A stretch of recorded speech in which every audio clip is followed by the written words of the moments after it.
Welcome back to the Cover 3 podcast here on CBS Sports. That's Bud Elliott. That's Tom Fernelli. That's Danny Cannell. I'm Chip Patterson, coming to you live at youtube.com/cover3 and all across the 24/7 Sports Facebook network.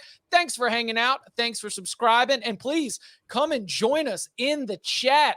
Smash that subscribe to jump in and be able to participate. Already so many live viewers sharing their locks, sharing their thoughts, and now we get to have some interaction with you as we get things started. This is the first full week 1 locks episode. We're very excited for it. We begin very quickly, like we do with all locks episodes, with a review of the week that was.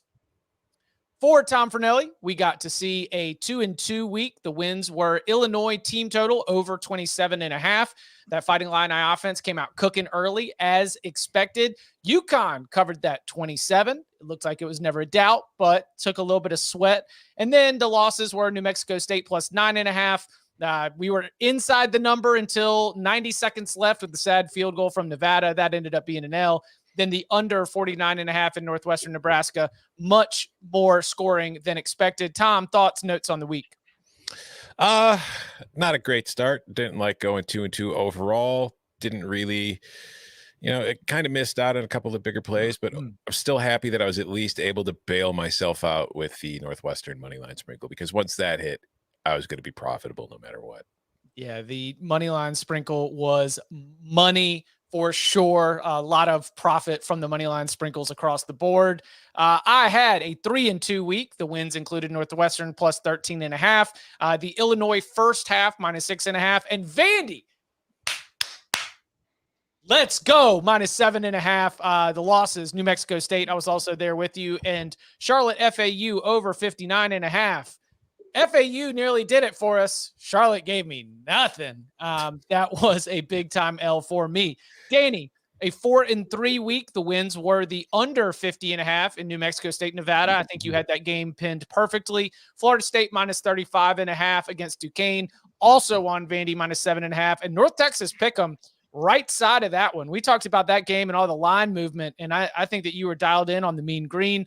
You took a loss with Nebraska minus 13, a loss with Utah State minus 26.5, and then Wyoming plus 12. Thoughts on the week?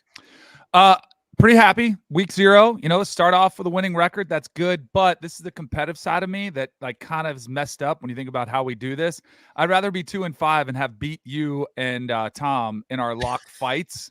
But I'm going to be happy. I'm going to go congratulations on your guys' wins. Clearly, I was wrong on the Nebraska game and the Utah State UConn program. So I'll take it. But I got to get off the snide here on the lock fights.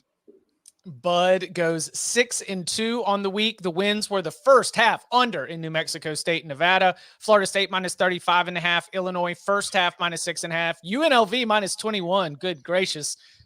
We've got a different running Rebels team right now out in Las Vegas. North Texas Pick'em, you were also on that side with the mean green, and the first half over 26.5 in Vandy, Hawaii. The losses were the Northwestern team total under 18.5. That offense was cooking with Ryan Helinski, and then Western Kentucky minus 21.5. Bud, what are the big takeaways? Well, I started out the day 0-2. So that wasn't great. Guys in the comment section said they stopped listening after that. And sorry, because I didn't lose another one the rest of the day, right? Until we got to the Charlotte money line. So 6-2, I'll certainly take it. Illinois, Tom, looks much improved. I think UNLV, with the addition of Ricky White, he did a really nice job there on the personnel side. UNLV, I think, is the 5th worst team in the Mountain West, which is a marked difference from where they've been in recent years. And I'll say one of the main keys from last week is figuring out which teams are bad and figuring out which teams are absolutely terrible, because there is an important difference when it comes to betting. I mean, if you can figure that out early in the season, then you certainly have an advantage there. All right, week 0 in the books. We got a lot on deck here for week 1. So, gentlemen, are y'all ready to lock it up? Let's go. Since 2005, the under in games between service academies is 9-1.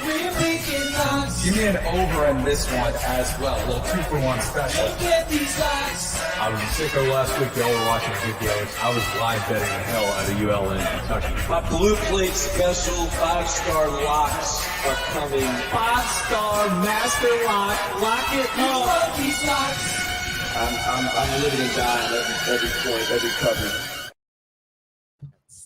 Incredible. If you were watching on youtube.com/cover3 or on the 24/7 Sports Facebook network, you got the very first look at the just elite work from our graphics department, new intro video for the Locks theme song. But if not, I know a lot of you are listening to this as well, so we want to give you the goods. Bud, you have the honors on the tee box. But first, we want to go a little bit in order. Anything on Thursday that you want to turn our attention to? You're muted, bud. You did. All right, this is a road game for me, maybe a little Jordan flu game too. But I'm going AirPods for the mic. I'm going literally just new laptop because my laptop died for the speaker. That's okay because we have winners this week. Let's go. First lock, a lot of stuff for Thursday night. I am going Tennessee over 50.5 team total. I'm not scared by that number 5. I think Tennessee will have 13 to 14 possessions. Remember, they have a tough game against Pitt coming up, which you might think, oh, they're going to call off the dogs.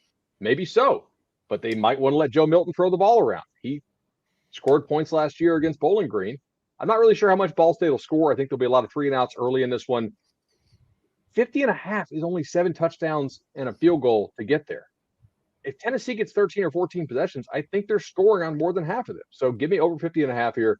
Team total, balls, making producer Jordan happy. Lock it up. I was going to say, did Jordan feed you that pick? Was he like, come on, here's $100. Just play this for me to make me feel better about myself? Anybody else got anything on Tennessee and Ball State? Trying to use some discipline here today. So I like the way you're thinking. I think it's Hendon Hooker, a little sleeper Heisman play coming off the season last year. I was thinking about taking the under 67.5 on this one. I'm going to stay away from it. I'm very curious to see if Tennessee's defense has improved somewhat, but I'm going to stay away from that one. But I like the pick from Bud because I do think their offense is going to be unleashed tonight. Danny, you got anything else for Thursday? I do. All right. Where do you want to go? My dad went to Pitt. Hail to Pitt. Graduated from there. Still is 4th in the all-time record books for the shot put there at Pitt. Sick. Shout out to my dad. I don't know. We all saw it, right? You guys saw Keaton Slovis out there. Bleep you, West Virginia. I think he's going to. I cannot justify buying into West Virginia with Graham Harrell coming to take over and reunite with JT Daniels and thinking that this game is going to be within a touchdown. I think Pitt playing at home, new Acrisure Stadium. I think their offense be a little bit more methodical, but I don't think it's going to be awful. And I think their defense is going to get after JT Daniels a little bit, who I look at somebody and he's transferred a few times. He couldn't keep the job at Georgia with all that talent around him. And if he couldn't succeed there, we're expecting him to go out and light it up at a place with less talent around him. I'm not buying him. Give me Pitt at home, laying the touchdown. I think it's funny. We start the show with Bud backing Jordan by taking the Tennessee team total over, and then Danny follows it right up by shivving Coca in the side by fading West Virginia right off the snap. I don't know if you guys have plays for this game. I have nothing. I'm just really excited to watch it. 100%.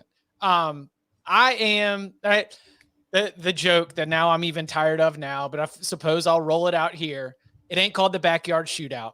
It's called the backyard brawl. And when you go to the Wikipedia page, you know what you see? Games decided in the teens, games decided in the low 20s. This is a game that the fabric of it, the intensity of it, it is all decided at the line of scrimmage. It is decided with stops in the red zone. And then I can pair that with what I know and what we have learned about the Pitt Panthers in the post-Kenny Pickett, post-Jordan Addison, post-Mark Whipple era, which is that we expect this to be a group that's going to rely on that offensive line, a very good offensive line, but grounded and pounded instead of slinging it across the yard and making Pat Narduzzi with how many pass attempts you've got. I think that the Pitt defense is one of the best in the ACC, and the defensive line might be up there in like top 5 or so in the entire country. Then when I look at West Virginia, this is a group that the strength of the defense, I think, is in the back half and the secondary. I just don't see any explosive plays in this game. So we've got rivalry factor. We've got the playing style that I'm expecting from both of these teams. And I think that I liked this at 51, and I think that it's even at 52 now, right? Key number. Mm-hmm. Yeah. So let's lock up that Pitt, West Virginia backyard brawl under 52. I think that this is going to be a game that's decided in the low 20s of the teens. All right. So I have a pick that is pretty similar to both y'all. It's another team total because I'm not real confident in Pitt's offense, but I think it'll be fine. Like, I don't think they're going to be terrible. They return all 5 offensive line starters, right? But I get Pat Narduzzi. I get the entire secondary back. I get everybody who played 200 snaps back. And I see Vegas hanging a 21.5 team total for West Virginia. Now, look, maybe JT Daniels is going to play to the 5-star status that we dropped on him 5 years ago, or maybe he's washed. Even if he isn't washed, that still could be a really long day against Pat Narduzzi's defense. Like, I trust Pat Narduzzi to know what to do with that. And Servassier Dennis is back at linebacker. Mm-hmm. Lock up that under 21.5 team total for the Mountaineers. Ooh, I love when we're able to hit so many different ways. Like, we're seeing the game the same way. Kind of agree. Yeah. We give you like a nice little buffet that you can have your little sampling of for all the different ways to attack this game. Variety is the spice of betting. Amen. All right. Anything else on Thursday night? I have 2 Thursday night plays. All right. Where do you want to go? I will start with the one that has been bubbling the entire offseason, in which, Chip, you and I, we get asked to do our expert picks for all the major conferences, and they ask us to pick, the underrated team, the overrated team. Well, when we got the Big Ten picks a couple weeks ago, my options were I took Purdue as the overrated team, something I've talked about on the pod all summer, getting ready for the season. I just don't think the Boilermakers are going to be able to play at the same standard they set last year when they went 9-4. And then Penn State was my underrated team because they were 7-6 last year, 5-6 during the COVID season. They're better than that. They're more talented than that. I think people are sleeping on them a little too much. So my 2 narratives are right here colliding on the first Thursday night of the season. Give me Penn State -3.5. They're favored on the road at Purdue for a reason. Don't overthink it. They're the more talented team. I like Aiden O'Connell. I just don't know what Aiden O'Connell has around him right now. I don't know how much I trust the Purdue defense, at least what's returned on it. Give me the Nittany Lions -3.5. Anybody else jumping in on it? Lock agreement. Let's go. Wait. Yeah. Lock agreement. Is that it? I got you. You got me? Yeah. All right. I just didn't hear the song. You heard the children sing, right? No, I didn't hear the children sing. We did. Okay. All right. If you guys got it, we're good. Audio quality low. Pick volume today high because Maggie wants a Suburban. I agree with Tom. I think Penn State's defense is really pretty good. I believe in Sean Clifford here. I think they can hold the ball. And I wouldn't be surprised if Penn State's running game is okay. Maybe make this one a little bit lower scoring as well. All right. Does anybody else have another Thursday? Because I got one left. Wait, Danny, you trying to get in on Penn State-Purdue? You're sitting there with deep breathing the entire.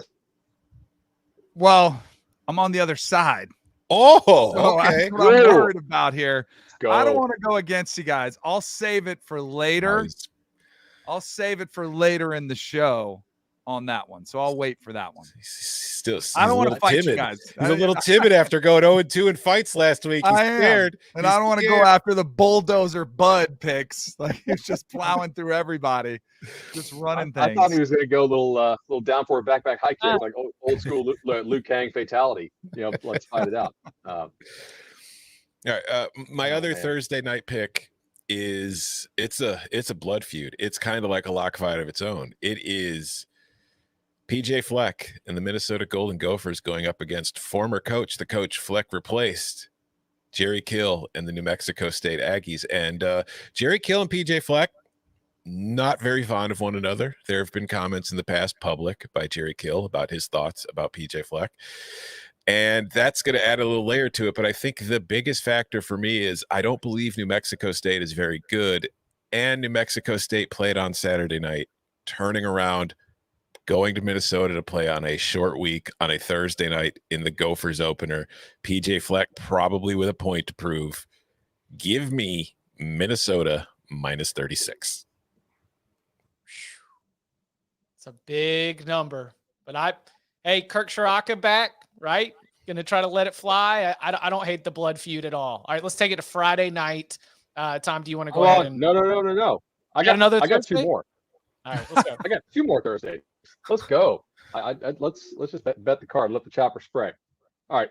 Because I got AirPod issues, you got to cue me after you play this song. But Chip, we're gonna need the song. It's sicko mode time. It's time for sicko mode. Let's go.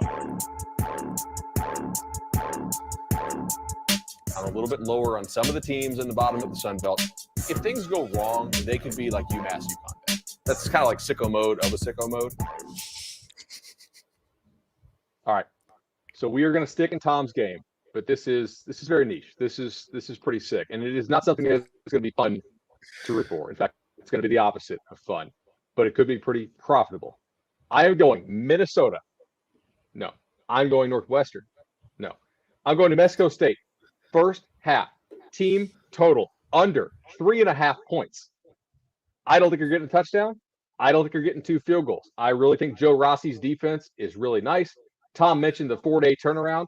I think they probably come out and pitch shutout in the first half. Maybe in the second half they score, but I was not real impressed with that New Mexico State offense against Nevada.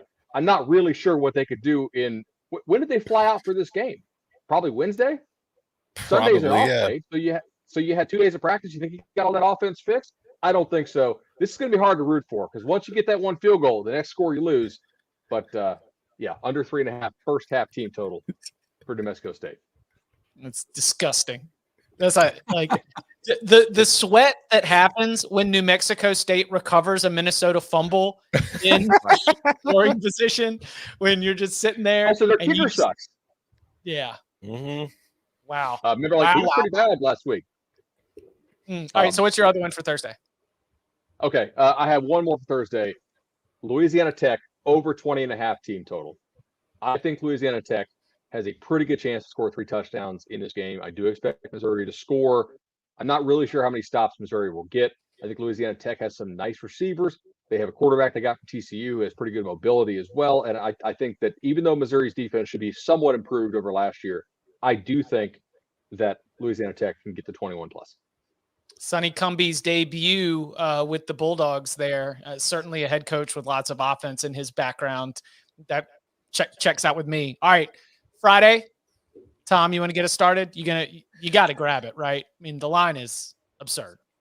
I don't know what game we're speaking of on Friday. My Friday play is Michigan State, Western Michigan over 54, because I think this is a Michigan State offense that is probably going to have a decent amount of success against the Western Michigan defense. And if you look at Michigan State in its openers in recent years, where it always plays directional Michigan school, it scores points. It puts points on the board. I think that's going to be the case. But I don't know what Michigan State did during the offseason to fix that secondary or to fix that defense. And I think the Broncos are going to be able to get I think Michigan State's going to win this game comfortably, but I do expect Western Michigan to get some points on the board itself. So I think this total is a little too low. So shocker, upset of the century. I'm doing an over before and under on the locks pod, but I just think it's that good of a play. So Michigan State, Western Michigan over 54. Lock it up. Are you okay? Oh, give it to me. I mean, if Fornelli's taking it over, it's got to be a strong play. I think Peyton Thorne's one of the better quarterbacks in the Big Ten. He's going to be Jaden Reed's an outstanding target. They brought in Jalen Berger. Maybe he's the transfer story this year from Wisconsin, like they had with Kenneth Walker III. That's pretty big shoes to fill. And I also think I totally agree with you. This was the worst secondary in the country last season. Maybe improved, but they have to make a massive improvement to go full circle where they're going to pitch a shutout or something like that. I think it's pretty low total, so I like it over too. I'm going to stay in that game and have a slightly different lock here. I'm going to attack the first half because they do have that trip out west on deck. I want to bet Michigan State here. I'm going to take Michigan State minus 12.5. I think they come out firing. Western Michigan lost a lot of key pieces off this team. I do believe in their coaching staff, but I think minus 12.5 here in the first half is a good look for Michigan State. So lock that up for me. Well, if Tom's not going to go there, I will. I'm going to go to Illinois, Indiana. And listen, shout out to Jacob from Sportsline. I know he listens to the show, and Sportsline is fantastic. Absolutely worth your money as you're preparing to get all your resources together. A good compliment to the Locks pod. But he pointed my attention to a side that I like the most in Illinois, Indiana. Give me the Indiana team total under 24. I do not think that we've got the same kind of option of pass catchers that we have had at Indiana. And while Connor Bazelak should be able to provide a little bit of a spark, I mean, we were talking about like begging for a spark or for anything. And though, as Danny mentioned on Wednesday's show, we've had a changeover in terms of the way that they're going to be calling plays, the way that they've got the coaching going on the offensive side. I also think that Illinois' defense is pretty good. And so I like this one. I think Illinois wins the game, tease maybe for later, but the one side of this that I feel the most confident in is that Illinois' defense is going to be able to keep Indiana's offense in check. Give me the Indiana team total under 24. You're probably right. It's hard to trust Indiana to score a lot of points considering its QB situation and just how good Illinois' defense has played since about halfway through last year. All right. Anything else from Friday? Oh yeah. Let's do some more stuff. All right. Actually, only one more from Friday for me. Duke -7. I'm going to Colorado. And I think there's a lot of ways you can play this. I think you can lay it.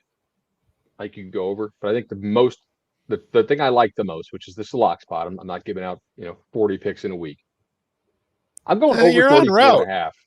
Yeah. I am hot this week as far as these, but I don't have quite as much later. So I just, for some reason, it lines up Thursday, Friday.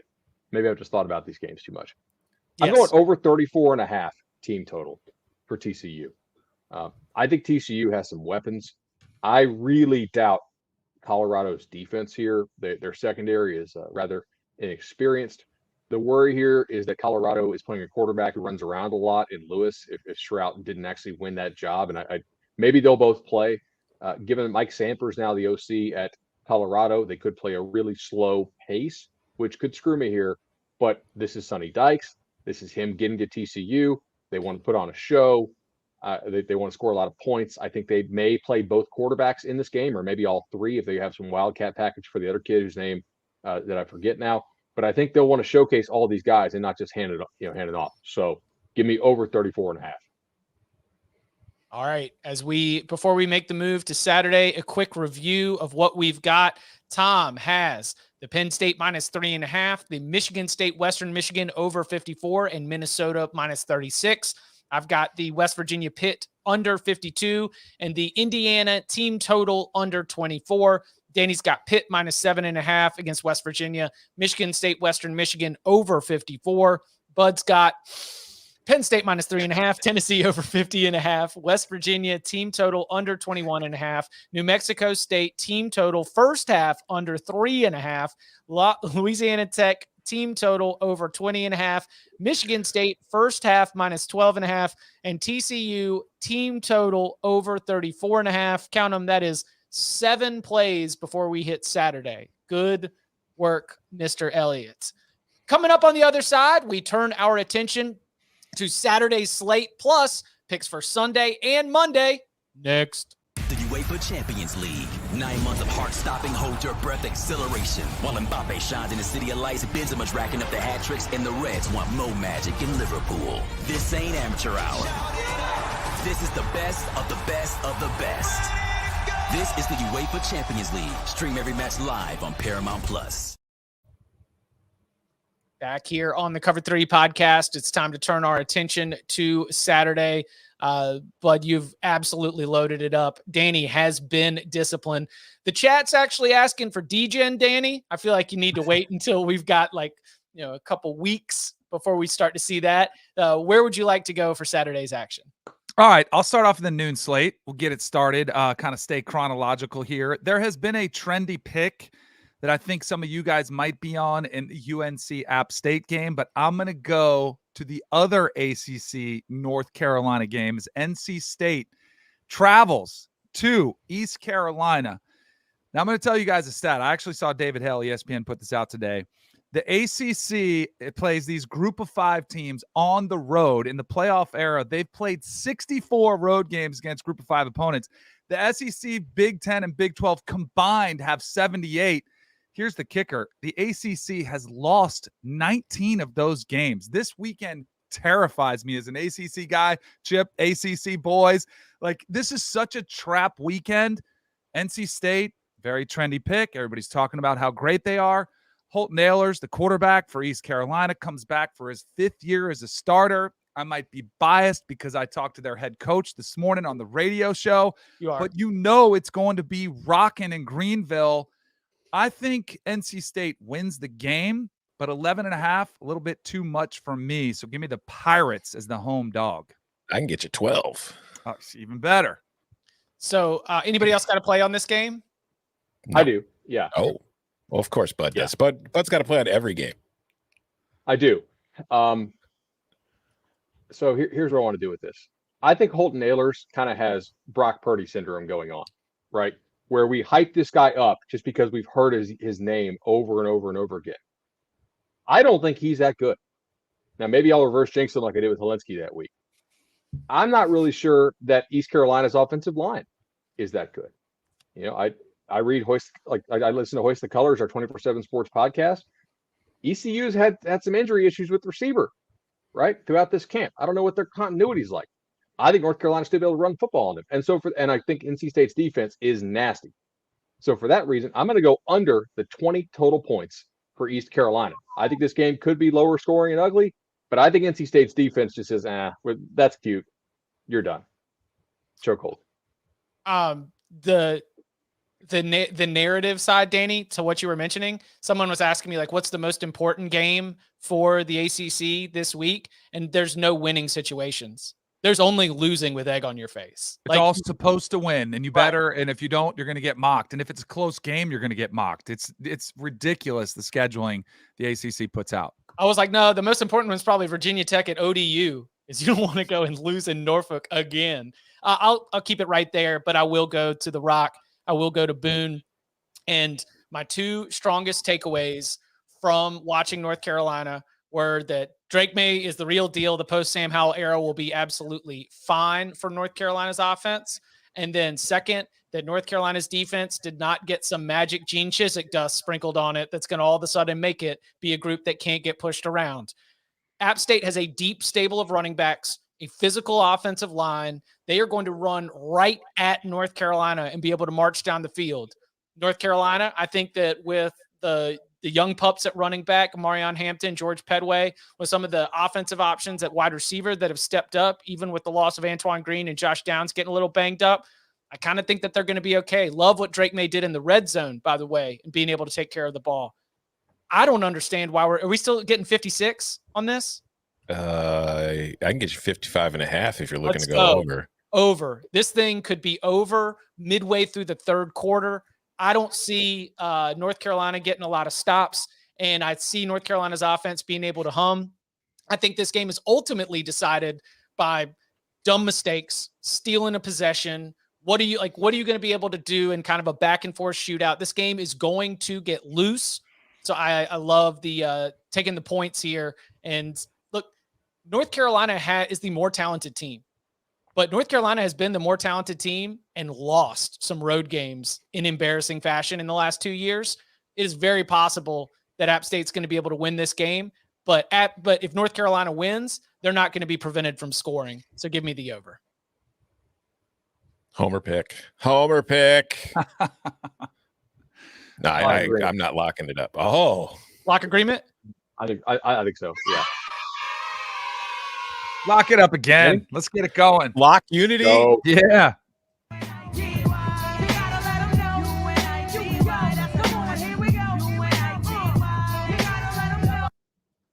All right. So everybody's on the over. Get weird. All right. Well, the floor's open. Who wants to come get it? All right, I'm going because we are now how long into this podcast?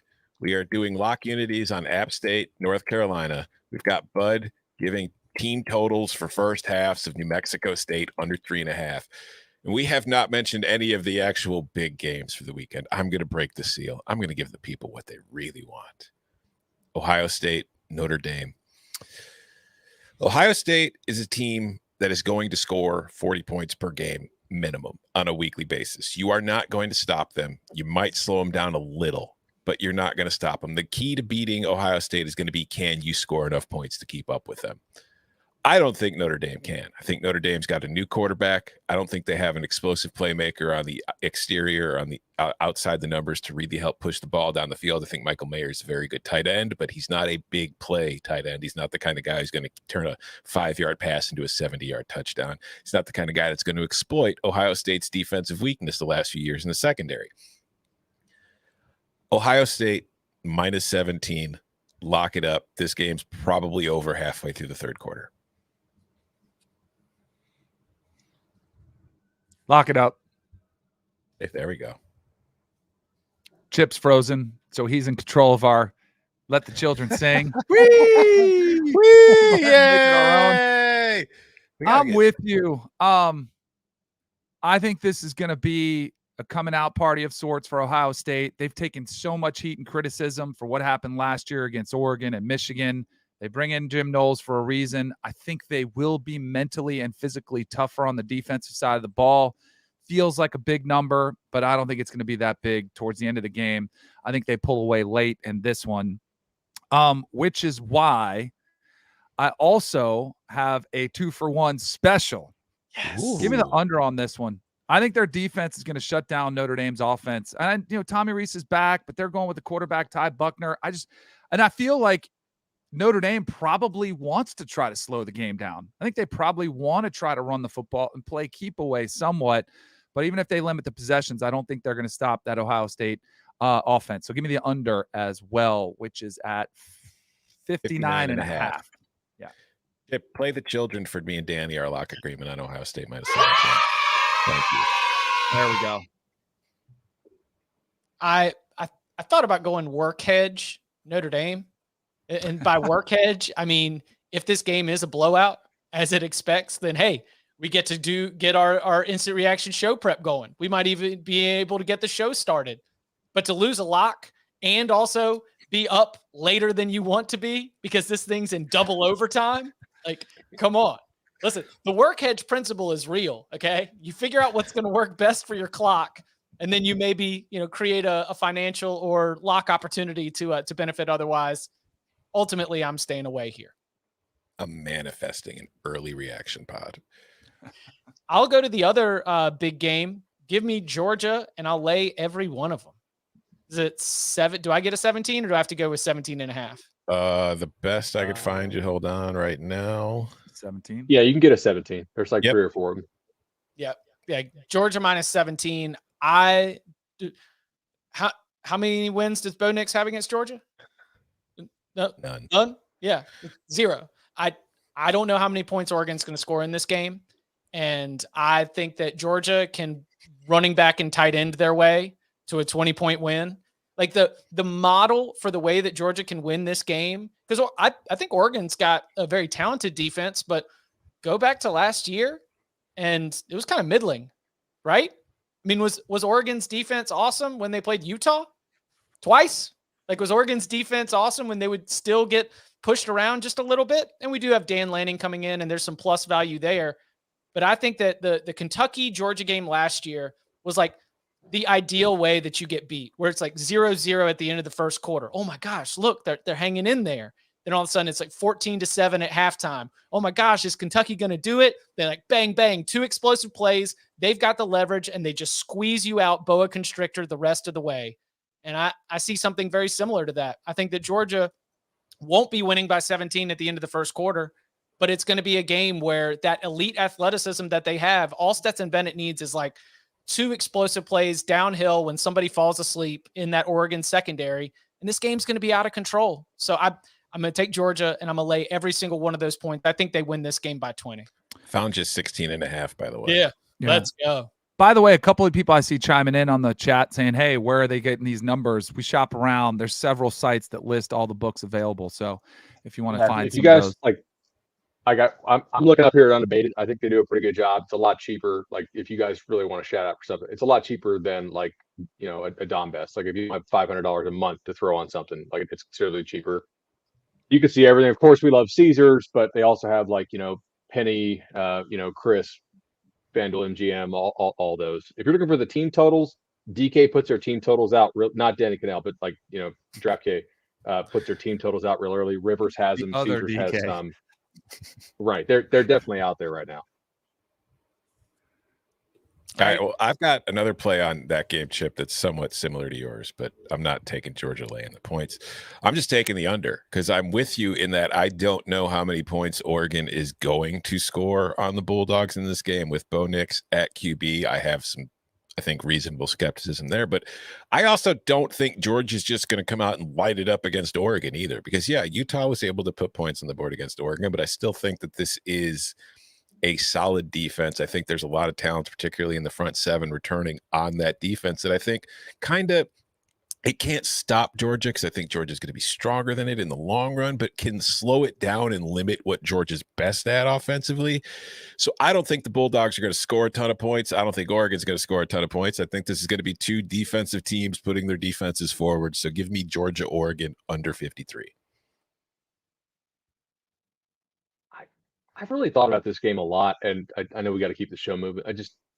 I think Oregon can really bang with Georgia on the lines of scrimmage, but I don't know if I like any of Oregon's receivers against Georgia's DBs, and I don't really like Oregon's DBs that much. And not that I love Georgia's receivers.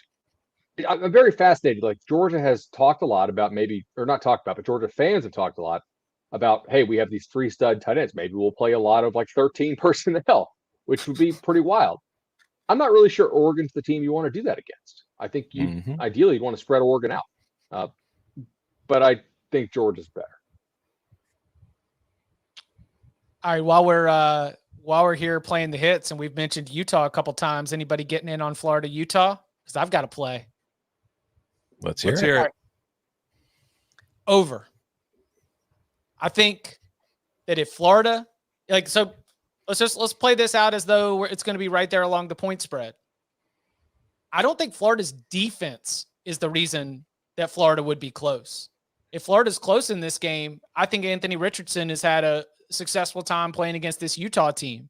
And 51, 52 points, not a ton to ask when you've got a player like Cam Rising on one side and a Utah offense that, it seems as though I need to remind fans that this is not hand the ball to Devontae Booker 35 times and then just kick field goals and punt. Like ever since Andy Ludwig took over, like all the way back to when Tyler Huntley got this thing rolling, like this is an offense that gets moving, hits explosive plays, puts points on the board. And I think that Florida's defense was not a plus value group last year. And personnel wise, I do not think that they are up to par to be in that kind of shutdown group. I think Utah is going to be able to score. And if this game is going to be close, I think that Florida's been able to do it as well.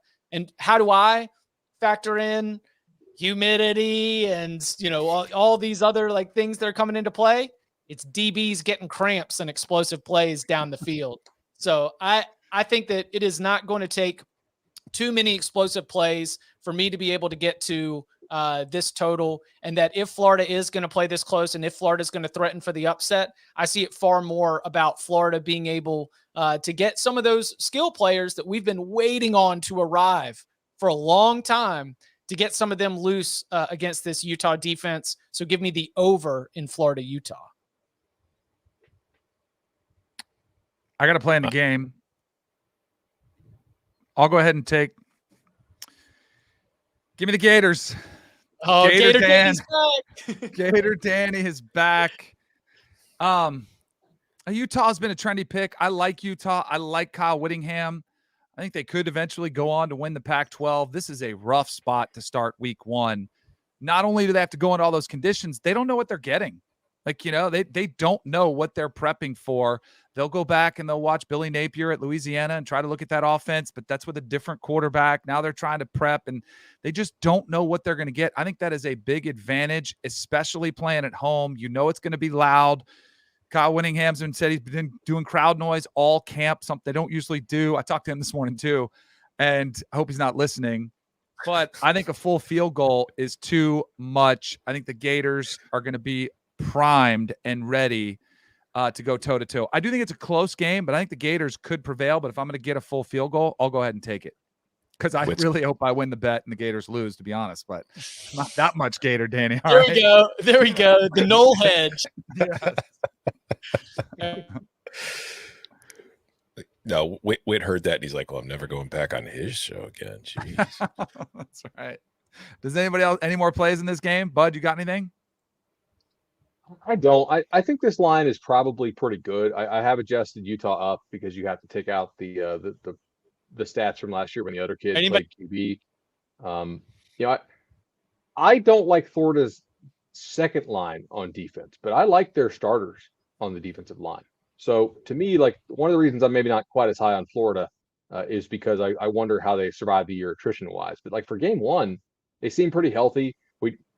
We saw the Arizona State receiver they got is healthy. I think Marshall's a go for this game too. I think the line's about right, guys. All right. I'm starting to get a little thin here, buddy. Are you still sitting on a lot? Not a lot. I proposed something in the chat, so I can't use that. Tom vetoed. No. But I understand. I understand. If I can't use that, are they a favorite then? I was going to take somebody and bet them at like plus 300. Yeah. Okay. I can. I'll save that one for my money line sprinkle, I guess, because I can get them at plus. Wait, do you travel with multiple screens in your hotel room? Because I see you looking around. You have multiple you got me out on this. Traveling? Oh my goodness, that is sicko mode. If you really want to know, Chase Reserve card gets you free Instacart and free DoorDash. Plus, anyway, like there's if you actually use the features, it's definitely pays for itself. So I just Instacarted 2 monitors to the hotel room. It's worth it. Like I'll make the money back into place. Nice. That's Plus, what I'm talking about. Anyway, I wanted to add a 35-inch vertical. So. That's the next trip. This one will pay for it. Yeah. She's out shopping right now. So. That is so great. I saw his eyes scanning the room. I'm like, he can't be checking out the hotel art. I just Instacarted 2 monitors to the hotel room. Oh man. I'll show you guys. I'll show you guys if you want. So great. I have 3 locks left before sprinkles. I don't know about you guys. Check it out on locks. I got 3. Can we go back to an old well here? Do we think that we get to start the day? Literally start the day in the noon slate, cash in an old reliable. How about Michigan, Colorado State over 61.5? But Chip, which quarterback will it get you there? Does not matter, baby. Michigan home overs have been so profitable over the years. And we do, as you mentioned, Tom, because of this quarterback competition, we do have the potential of both of these quarterbacks going out there and not running the full playbook, but certainly trying to move the ball and push it down the field. You all 3 of you are very high on Michigan, as evidenced by your lock unity for the team total over 9.5. As Bud has mentioned, the wide receiving core is fully healthy. It's going to be very fun to watch that full plethora. Oh, we lost him again. You know what? I got the over-under on Chip's internet connection it being 0. we should not have gotten drinks with Barton. It cursed it when we were in Nashville. It's definitely been contagious. All right. Yeah, no, I will try to finish what he's saying. It is a long-held principle. Michigan does like to score points at home. It does like to keep the home fans happy. And also, I think Colorado State, honestly, now that Jay there he is. Hey, buddy. I'm finishing your point for you. Jay Norvell coming to Colorado State. That offense is probably going to be, get some points. We'll see. I agree with you, Chip. I understand. It's nice it's like getting into bed under a warm blanket at the end of the night, taking those Michigan home overs, especially during the day. Mm-hmm. I will go next. I've got one. I don't know when it happened, but I kind of just became like a Boise State guy this year. I've taken Boise State +3. I think they're going to win the Mountain West. I think that I look at the Mountain West this year, and Bud, like you were saying, UNLV is going to be like the 5th worst team in the conference. I don't think that says a lot. Like, I think there's going to be a lot of bad teams in the Mountain West this year. And I just think that Boise is a team that's getting a little too overlooked after what Utah State did last year. It's just been kind of, San Jose State won it in 2020 in the COVID season. I don't think Hank Bachmeier is great, but I think he's a veteran, experienced QB. I think that the roster is solid, and I don't think the rest of the conference is that sturdy. And I look at this game, they're opening the season on the road against Oregon State, another program and team I like, getting 3 points. But the problem I have with Oregon State is it's really hard for me to trust the Beavers as a favorite, considering how porous that defense has been for most of the last 4 years. So give me the Broncos +3. So, Tom, I'm going with something similar with you here. This was actually the one that I wanted to hit as an alternate line. But I wanted the alternate line to count for the sprinkles, but we're not going to do that. We're going to try to keep it at least somewhat within the realm. I'm going to go under team total on Oregon State here. I do think Oregon State's a really good offense, but I think Boise State's defense is sneakily excellent. And 29.5 for a team total. That's actually too juice. Give me 29 flat. I don't want to take something at -130. Under 29, Oregon State team total. I think this game is a little bit lower scoring. The way that I lose this is if Boise decides it wants to play with a ton of tempo, but it really didn't last year. So I'll believe it when I see it that a defensive coach is going to play with that much tempo. I got one for you. All right. I'm going to go back to the well, something comfortable from last week. You got Rhett Lashley taking over SMU, traveling to Denton to take on Seth Luttrell and the North Texas Mean Green, coming off a pretty convincing win, 31-13 against UTEP last week. 11 points, too many for me. I think there could be a little bit of a slow start, sluggish out of the gate for SMU.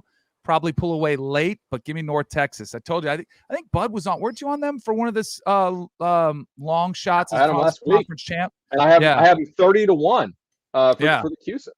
Which I think is not. I think it's pretty good value, and I think you're going to feel really good about it after this weekend. They play SMU tough, so give me North Texas getting 11. I get you 12. Even better. Circa, thank you for that. Yeah. Chip, how many you got left? I'm done till sprinkles. All right, I've got 2 left, so I'll fire them out real quick. This is not a Service Academy under, but it's kind of like a Service Academy under. I'm taking the under 53.5 in Army and Coastal because Coastal runs an option offense. It's just not the option offense you think of. It's got RPOs and other little wrinkles in it, but the basic premise is the same. They do run the ball 60% of the time. That does keep the clock running. And on the other side for Coastal, their defense doesn't strike me as the kind that's going to have a ton of success slowing Army down. So I think Army on the flip side will be able to control the ball and bleed a lot of clock because I don't see Coastal getting too many stops, especially with Army going for it on 4th down as often as it does. I think this is going to be like a Service Academy game in that there's going to be a lot of run, very limited possessions. The clock's never going to stop. So under 53.5. My lean is Coastal -2, but it's nothing with any smarts behind it.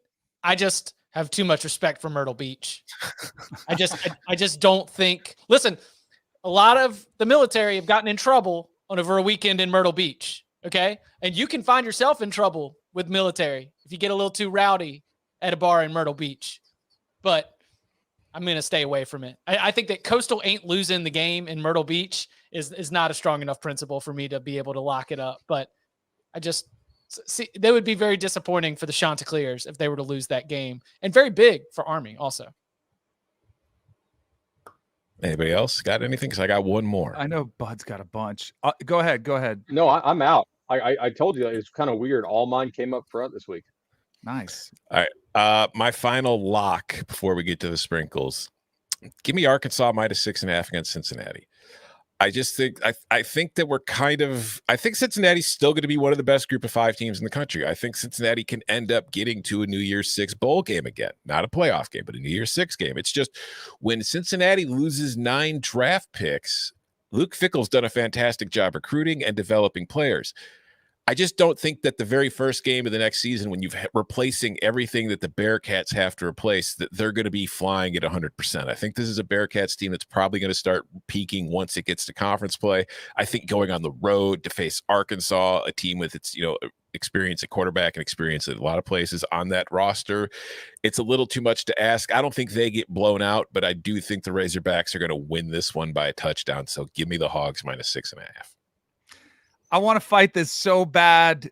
I loved it when it was 7.5 because that's where it was not that long ago. As soon as it got under 7, I was all over it. Yeah, so I'm not going to touch it. I'm going to use some discipline. Maybe we can have a gentleman's bet, some beers or something on that one. I'm going to go. I'm just going to get it out there, get it out of the way. Night. And if Bud doesn't lock it up with me, I'm going to make sure his tickets are revoked to the game. He said he's out. Let's see if I can lure him into this one. Give me the Seminoles catching 3.5 in New Orleans against LSU. I believe in this team, and I know I'll be upset if it gets ugly. I don't think it gets ugly. I think Florida State is much better as a roster, and I think they're much better mentally than they've been. I mean, for the first time in who knows how long, I could actually sit in what was supposed to be a blowout and enjoy a blowout and say, all right, let's get some of the young guys work. Showcased a lot of depth on the offensive line, which it's not going to be the same story. I get that. But I think Jordan Travis is playing with a lot of confidence. And if you look at the last 6 games of last year, you start diving into some of his numbers, he's been really impressive. They've done a pretty good job creating a system around him. And the best part about the game this past weekend, they didn't have to use Jordan Travis's legs. He only had 4 rushes, 11 yards. He did have a touchdown, but I think they're going to utilize him more as an offensive run threat, which could create some problems against LSU. Because Florida State's going to have trouble. I don't think they're going to maul LSU's defensive line, but when you create that numbers advantage with the running quarterback, I think that'll help open some things up, both in the run game and easier passes. They've got a better slew of wide receivers. A little bit worried about my big guy who dropped a couple, but he did have a couple nice catches. Who's the tall one again, Bud? I forget who the Jordan Wilson. Yeah, Jordan Wilson. And even when he caught a big catch, it was kind of a double catch. But I think that was big for him. So give me Florida State catching 3.5 in New Orleans. All right, this was another one of the ones that I wanted to go alternate line on, but since Tom won't let me put those in the money line sprinkles, They're money line sprinkles. That's fair. All right, yeah, lock agreement. Let's go. All right. Peer pressured into it. Yeah, I'm totally peer pressured into this. I agree with you. You got a bye week coming up, so let's run the heck out of Jordan Travis. LSU has a higher ceiling as a team than FSU does. I'm not sure that it has a higher floor. And so you're kind of wondering how ready will they be in week 1? Maybe they'll be really ready. I don't know if Jaden Daniels is somebody that I really trust. I don't think Jordan Travis is a great quarterback, but I think he's a pretty good college quarterback when he's healthy. And as far as I know, he is. Denny mentioned that they showcase a lot of depth on the offensive line. Yes, because a lot of guys got banged up. So that does scare me, right? But I think that this is going to be a lower scoring game, by the way. I think both defenses will try to protect their corners. They have pretty good, their safeties are better than their corners on both teams. And their defensive lines are both really good. Sketchy offensive lines for both. I think they're going to probably hang back in 2 deep shell, dare teams to run the ball, maybe play a lot more dime nickel type stuff on both sides, which play a little red zone roulette. In that circumstance, lower scoring game, I'll take those 3.5 points, Danny. I agree. Lock agreement. All right. And is anybody going to drop a lock on Clemson-Georgia Tech on Monday? No. Oh, yes. All right. I got one. Go. Give me the under.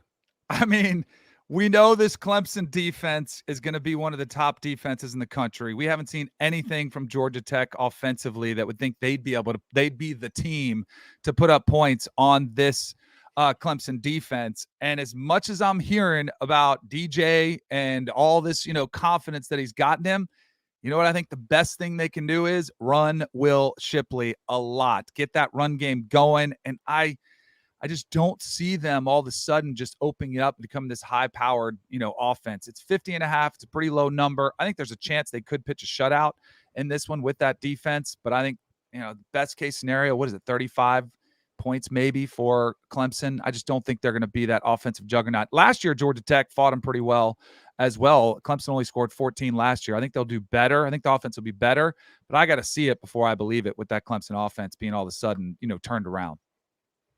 I mean, Dabo would love to play good defense, run the ball, and get out of that thing with a comfortable win. So I definitely am seeing the game the same way you are as well. All right, let's review what we've got. Tom has Penn State -3.5, Michigan State, Western Michigan over 54, Minnesota -36, Ohio State -17, Georgia, Oregon under 53, Boise State +3, Army Coastal under 53.5, and Arkansas -6.5. I've got West Virginia Pitt under 52, Indiana team total under 24, App State UNC over 55.5, Georgia -16.5, the Florida Utah over 51.5, the Michigan Colorado State over 61.5.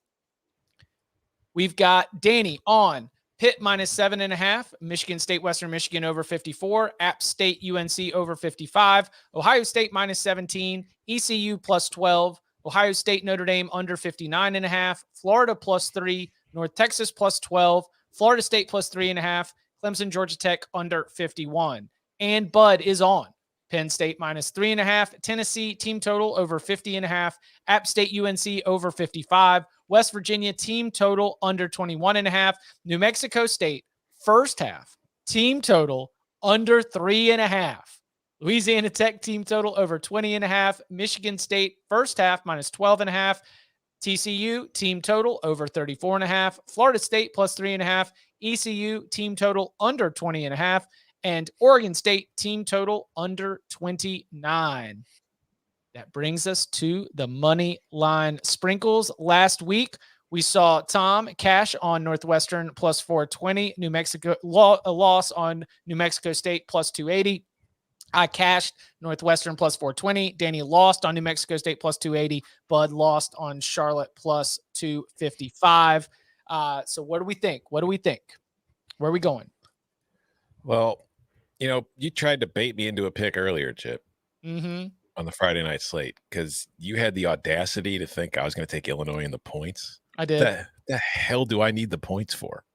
I mean, Illinois is going to go to Bloomington on Friday night, and it's going to beat Indiana, not just cover the spread. So give me Illinois +112. Let's go. Ching. All right. Then do you want my other sprinkle, or do you want to go? Let's do it. All right. Let's just go. Let's go, Gator Dan. Florida. I don't need the points. Florida +125. They're going to beat the Utes. They're not just going to cover. Give me the Gators. All right. I like it. Danny?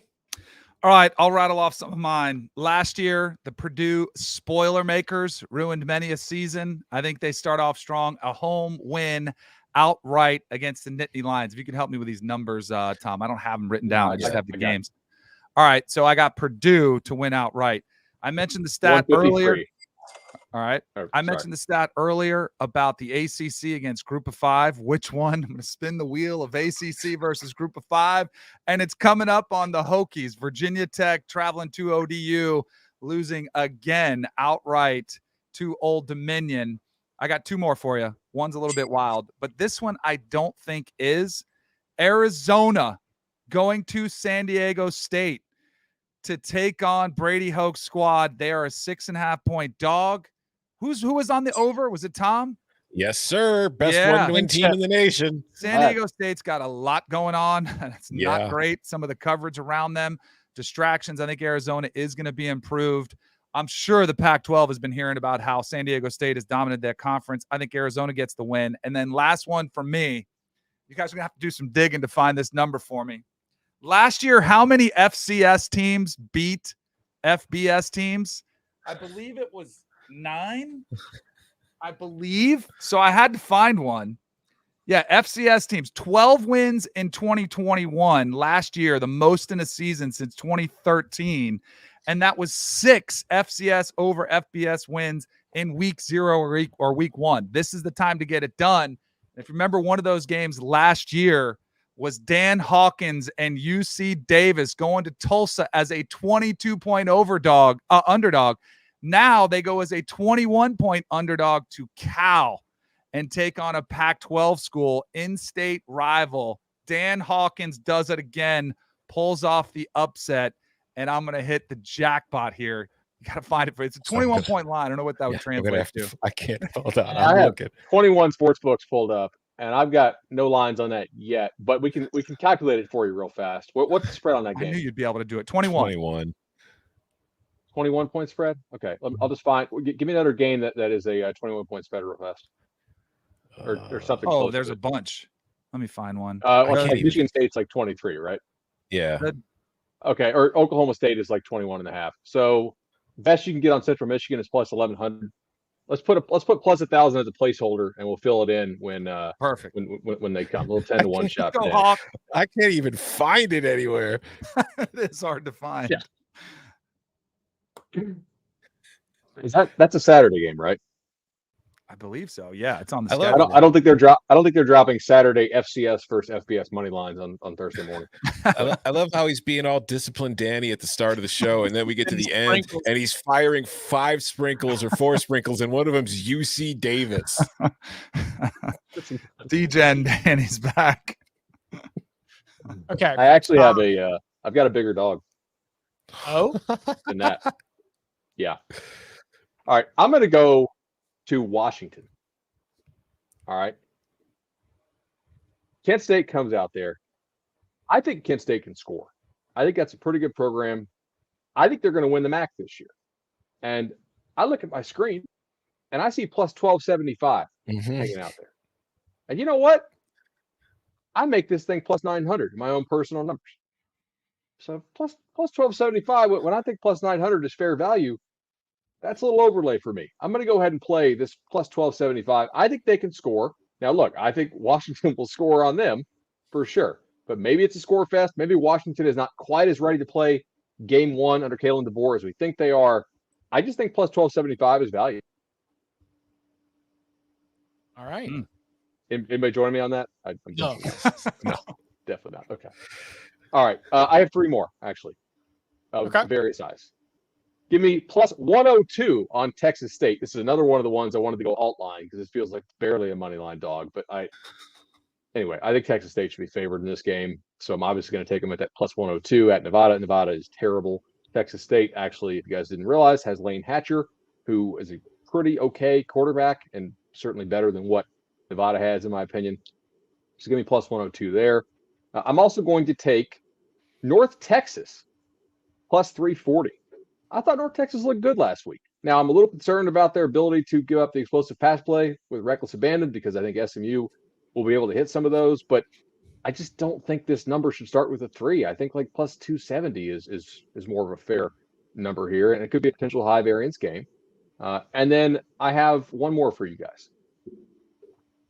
Middle Tennessee State is a team that I'm under on as far as their like season win total, especially in conference. But I don't think they should be plus 190 going to James Madison. James Madison lost a lot of really important guys to the transfer portal, including Antoine Wells, who's starting receiver at South Carolina right now. I think plus 190 is a little bit of value here on Middle Tennessee State. So, yeah, sprinkling of the board there for me.